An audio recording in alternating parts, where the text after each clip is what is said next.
On va parler d'un autre thème à présent, un thème politique aussi, qui concerne la question des violences. Des violences à l'encontre des maires et des élus locaux, violence qui est devenue, on le sait, problématique. Les maires sont particulièrement ciblés, représentant parfois près de 60% des victimes. Alors, qui sont les responsables de ces actes? S'agit-il principalement de citoyens mécontents ou de groupes organisés ou d'autres acteurs? Et comment surtout y faire face? On va faire le point avec nos invités dans un instant et nos spécialistes en plateau. C'est juste après ce sujet préparé par Mathieu Rio. Écharpe tricolore autour du cou, ces élus sont venus de toute l'Ardèche pour soutenir leurs consoeurs. Il y a quelques semaines, son domicile a été caillassé. Je n'ai plus la même liberté. Le stress est permanent, avec une insécurité constante. Martine Imbert est maire d'une commune de 270 habitants. Encore cette année, ce sont ces élus en première ligne qui ont été les plus visés par des violences. C'est très dur de vivre ça, puisqu'on travaille quand même pour sa population, pour son village. Et à partir de là, on ne s'entend absolument pas à ce genre de représailles. Après une forte augmentation de ces violences ces dernières années, les procédures pour des atteintes aux élus ont cette fois baissé en 2024, moins 9,35%. Résultat, selon le gouvernement, du renforcement des sanctions pénales contre leurs auteurs et d'une meilleure protection des élus. Ça va dans le bon sens, bien évidemment. Tout ce qui permet d'alerter, tout ce qui permet de filtrer, tout ce qui permet de réagir va dans le bon sens. Mais nous sommes encore loin, bien entendu, d'une situation, j'allais dire, pacifiée. Cela passe à l'évidence par un travail de pédagogie à tous les niveaux de la société. À un an des élections municipales, plus de 8 maires sur 10 jugent leur mandat usant pour la santé, selon une étude parue à l'automne dernier. Étude justement qui nous montre qu'après une forte hausse, Alexandre Hébert, ce rapport nous montre qu'il y a également et fort heureusement aussi des baisses. Oui, c'est le principal enseignement de ce rapport. Les atteintes contre les élus sont en baisse. Regardez, 2501 actes recensés en 2024, soit donc un recul de 9% par rapport à 2023. Attention, on parle bien ici des atteintes de manière générale, puisque si on regarde le détail, on se rend compte qu'il s'agit en majorité, ces atteintes, de menaces et d'outrages sur les élus. Et puis les violences, elles, représentent, elles, seulement 10% de ces actes, en sachant que si on prend ces violences à part et en tant que telles, eh bien, on se rend compte qu'elles ont beaucoup moins diminué que le reste des atteintes. Donc 10% en 2024, c'était 11% en 2023, soit donc un recul seulement d'un petit point. Le rapport s'inquiète également de la très forte représentation des maires parmi les victimes. Ils représentaient l'an dernier 64% de ces victimes. Et puis viennent ensuite les adjoints de ces maires et les conseillers municipaux. Puis on trouve ensuite les parlementaires ou encore les membres du gouvernement. Enfin, dernier enseignement de ce rapport, c'est qu'aucun territoire n'est épargné. On le voit bien sur la carte. Tous les départements, même ceux d'outre-mer, sont concernés, même si certains sont un peu plus touchés que d'autres, comme le Nord et le Pas-de-Calais, les Bouches-du-Rhône, juste ici, ou encore Paris et sa proche banlieue. Dans ces territoires, plus de 100 atteintes ont été recensées l'an dernier contre des élus. Merci beaucoup Alexandre Hébert pour cet éclairage effectivement fort intéressant. Antoine Comte, vous nous avez rejoint, vous allez nous aider à décrypter justement et à savoir quels sont les élus aussi les plus touchés. Et puis face à vous Audrey Goutard, journaliste spécialiste des faits de société à France Télévisions. Bonjour à tous les deux. Nous sommes également en visioconférence avec Christophe Rouillon. Vous êtes maire PS de Coulennes. Merci d'être avec nous. Je vais vous donner la parole justement pour commencer parce que vous allez aussi nous aider à comprendre votre histoire et voir à quel point finalement vous aussi vous avez été impacté parce que si je ne me trompe pas, votre mairie a justement été brûlée. Racontez-nous. Oui, c'était pendant les émeutes et l'entrée de l'hôtel de ville a été attaquée par 3 individus qui sont venus délibérément pour saccager la mairie, y mettre le feu. Donc voilà, c'était un acte qui n'était pas simplement un phénomène, j'allais dire, de violence urbaine simple, une volonté de peut-être d'avoir une réaction par rapport à ce qui s'était passé à Nanterre, mais c'était vraiment une action ciblée contre la mairie. Donc c'était effectivement traumatisant pour le maire, l'équipe municipale et aussi la population. Puis à titre personnel aussi, j'ai eu d'autres menaces dans le passé. Christophe Rouillon, on voit les images justement de votre mairie à ce moment-là. C'était bien il y a 2 ans, si je ne me trompe pas, au mois de juin. Oui. Hein, voilà, c'est il y a 2 ans. On voit bien effectivement votre mairie qui a été incendiée, saccagée, et puis également des menaces physiques, comme vous veniez de le dire. Mais est-ce que vous savez, est-ce que depuis 2 ans, finalement, l'enquête a progressé, que vous avez retrouvé finalement quels étaient les auteurs de ces actes? Et de gros moyens de police judiciaire ont été mobilisés pour trouver les auteurs. Il y a des investigations qui ont eu lieu dès le lendemain matin. 3 officiers de police judiciaire du SRPJ d'Angers se sont déplacés pour faire des prélèvements. Il y a eu également des consultations des images de caméras de vidéosurveillance. Malheureusement, aujourd'hui, l'enquête n'a pas pu progresser parce que les personnes n'ont pas été identifiées, mais néanmoins, le dossier n'est pas fermé et la police ne désespère pas à terme, et la justice également, de pouvoir faire main basse sur les auteurs. Vous restez avec nous, Christophe Rouillon. Votre témoignage va nous permettre de nous éclairer concernant ce débat. Mais cette question, Audrey Goutard, quels sont les profils finalement est-ce qu'on sait qui s'attaque finalement à l'État et j'allais dire plus particulièrement aux mairies de ces villages ou de ces villes? On le voit là dans le témoignage justement de ce maire. Hein, l'enquête a eu lieu, il y a eu des relevés d'empreintes, il y a eu des analyses et pour autant ils n'ont pas retrouvé les auteurs. Ça veut dire que ces auteurs n'étaient pas des délinquants reconnus et connus des services de police puisque ni l'ADN, ni les empreintes, ni les éléments de relevé criminel n'ont permis d'aboutir à une enquête, faire aboutir l'enquête, pardon. Mais en revanche, c'est ce que montre le rapport, c'est que le profil des auteurs, dans 50% des cas, eh bien, il s'agit de retraités, il s'agit d'hommes ou de femmes, enfin plutôt d'hommes d'ailleurs, sans travail, de chômeurs, de gens qui ont quelque chose à revendiquer, qui ne sont pas contents de leur situation et qui s'en prennent de façon extrêmement violente à ce qu'ils pensent et considèrent être le représentant de l'État, donc le responsable de leurs maux. On se rend compte que ce ne sont pas, comme dans la criminalité habituelle, les profils habituels, ce sont souvent bien des concitoyens qui peuvent avoir une vie totalement lambda dans un village sans problématique particulière et qui tout à coup se déchaînent contre leurs représentants, contre l'élu de leur ville ou de leur village. Christophe Rouillon, vous êtes toujours avec nous. Vous venez d'entendre ce que vient de dire Audrey Goutard. Vous aviez reçu des menaces particulières où il y avait une conjonction de facteurs qui auraient pu expliquer ce geste dans votre mairie? Non, là, il s'agissait d'une flambée de violence, comme il y en a eu dans tout le territoire. Moi, je voudrais peut-être plus parler des autres atteintes et menaces dont j'ai été l'objet dans le passé, à la fois sur des affaires liées au trafic de drogue, de stupéfiants, et puis aussi peut-être aussi à comme l'a dit votre journaliste, à des frustrations, de personnes qui n'acceptent pas aujourd'hui que les élus rappellent les lois de la République et qui passent immédiatement à la menace, à l'invective. Et dans certains cas, ça peut avoir des conséquences dramatiques. Moi, à titre personnel, je n'ai jamais été victime de violences physiques. Mais par contre, dans les 2 cas où il y a eu dans un cas, il y a eu une enquête judiciaire à la suite de menaces graves parce que nous avions installé des caméras de vidéosurveillance dans un quartier où il y avait du trafic de drogue. Là, il y a eu une procédure judiciaire qui a conduit d'ailleurs à une condamnation après des menaces de mort. Et dans le 2e cas, c'était également une personne qu'on avait expulsée de son logement et qui, 10 ans plus tard, moi je ne me rappelais même plus de la personne, en rentrant dans le café de la ville, s'est levé et m'a invectivé, m'a insulté. Et dans ce cas-là, ça s'est traduit. La police était extrêmement réactive. J'ai pu monter dans cette équipe de la BAC qui a fait un tour de la ville. On a rapidement vu l'individu. Il a été interpellé. Ensuite, voilà, il y a eu une enquête qui a commencé, l'interrogatoire de l'individu. L'individu s'est excusé. Dans ce cas-là, je n'ai pas donné de suite judiciaire.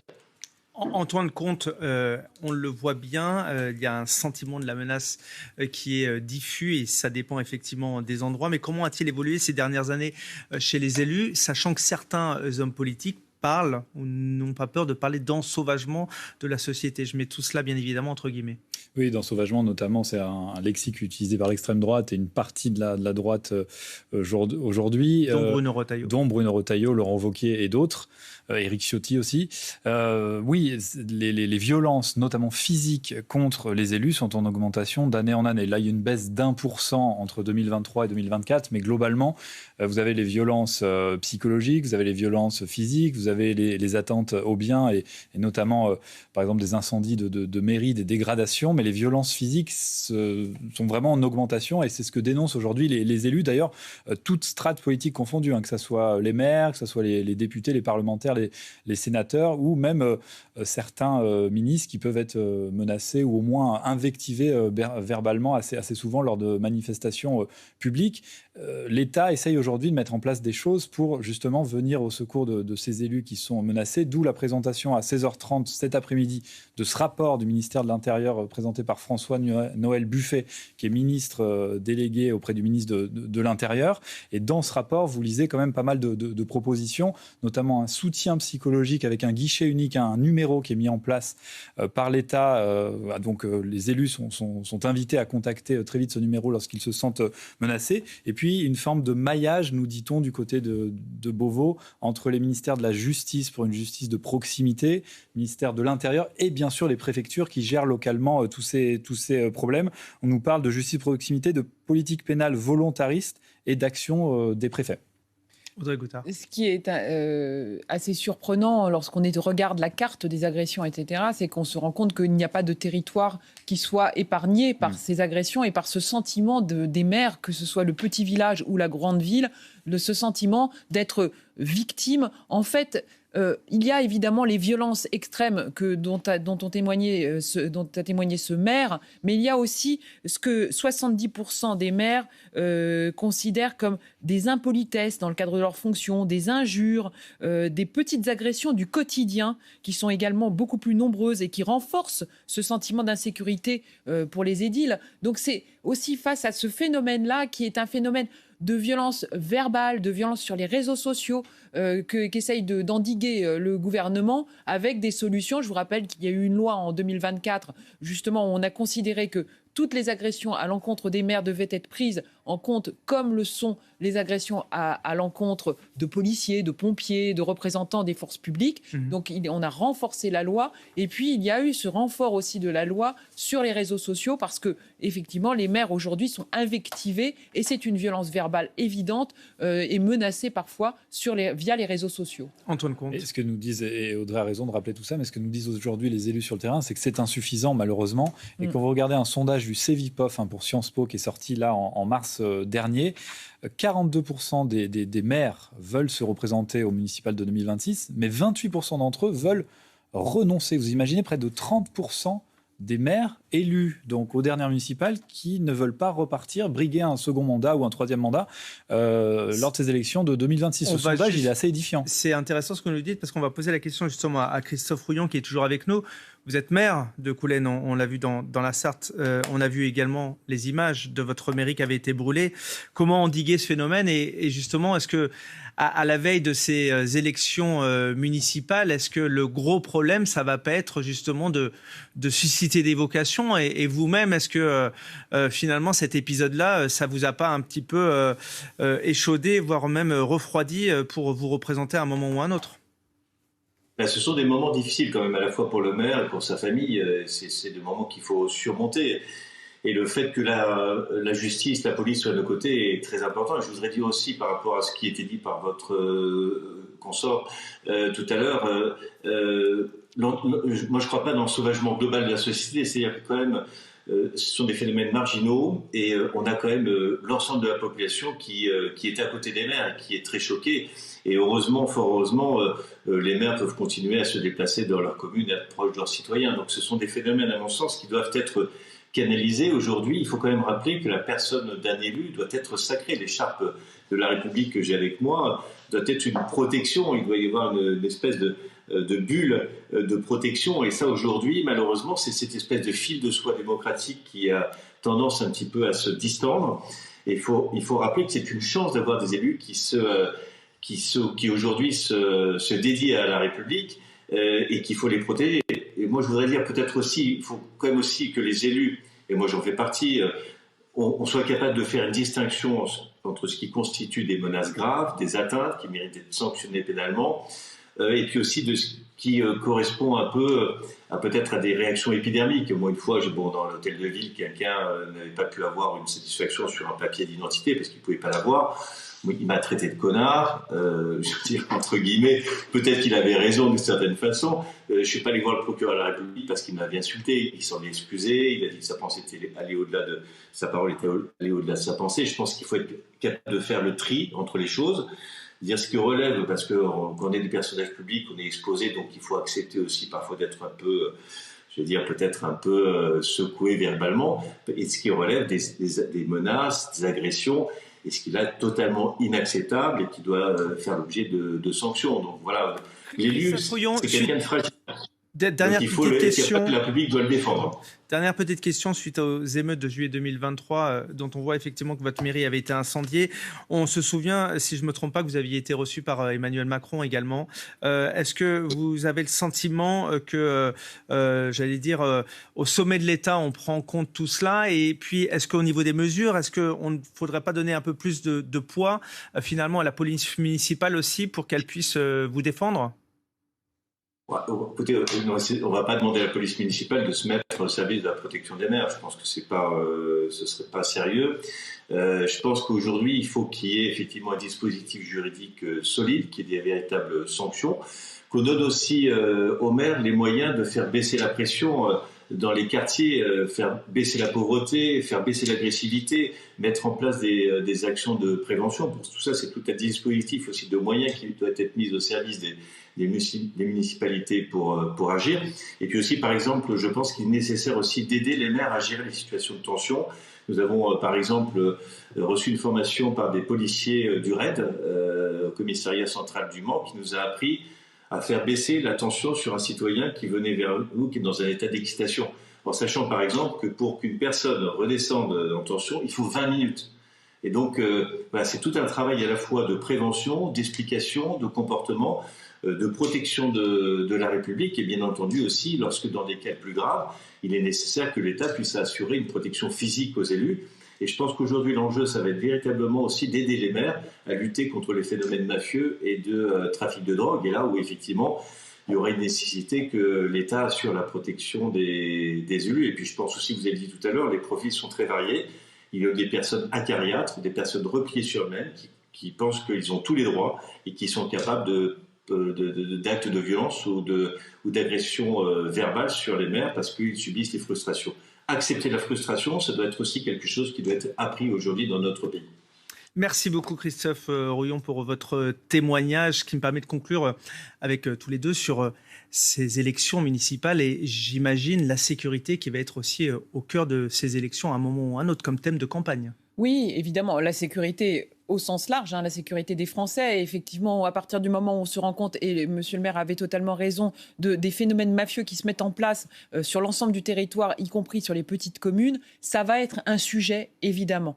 Après, il faut comprendre que là aussi, je suis complètement ce que disait monsieur Rouillon, c'est-à-dire que le phénomène de la violence vis-à-vis des élus et vis-à-vis des maires n'est pas le seul phénomène qui pose problème aux maires. Lorsqu'ils démissionnent, on a vu une augmentation du nombre de démissions des maires. Ça n'est pas parce qu'il y a un phénomène de violence à leur encontre, c'est aussi parce qu'il y a une lassitude de leur relation avec les services de l'État, lassitude vis-à-vis d'administrés de plus en plus exigeants, leur difficulté à concilier vie professionnelle et vie personnelle. Donc vous voyez, en fait, c'est un cocktail qui crée le malaise des élus aujourd'hui, et c'est à ce cocktail-là qu'il va falloir, évidemment, et que l'État essaye de s'attaquer, pour pouvoir aborder les élections de 2026 de façon plus sereine. Antoine Comte, ce sera le mot de la fin. Et puisque l'on parle de ça, Bruno Retailleau, dont on parlait tout à l'heure, bien évidemment, ça sera aussi, j'allais dire, son curseur. Oui, c'est le premier test, le crash test de Bruno Retailleau, ça va être évidemment les élections municipales. à la fois parce qu'il est président maintenant d'un parti qui s'appelle les Républicains et il souhaite que son parti gagne le plus de villes possible et surtout n'en perde pas parce que les LR ont pas mal de villes moyennes dans ce pays. Et puis d'un point de vue de la sécurité, il est ministre de l'Intérieur, d'un point de vue de la sécurité, il va falloir assurer le bon déroulement de ces élections. On sait qu'à chaque scrutin, il y a un problème de sécurisation, notamment de tous ces bénévoles, les assesseurs qui tiennent ces bureaux de vote. Donc là aussi, ça va être un vrai travail. Et puis, vous l'avez dit, créer des vocations aussi. Et puis, le risque, c'est qu'on se retrouve avec certaines communes sans maire, sans candidat. Les petites communes de 200, 300 habitants, il y a un vrai risque cette année, en tout cas en 2026, d'avoir finalement des mairies qui se retrouvent sans candidature. Merci de nous avoir aidé à décrypter ces enjeux. Vous restez avec nous sur France Info. Tout de suite, vous retrouvez Axel de Tarlet pour l'Info, c'est clair. Excellente journée sur France Info.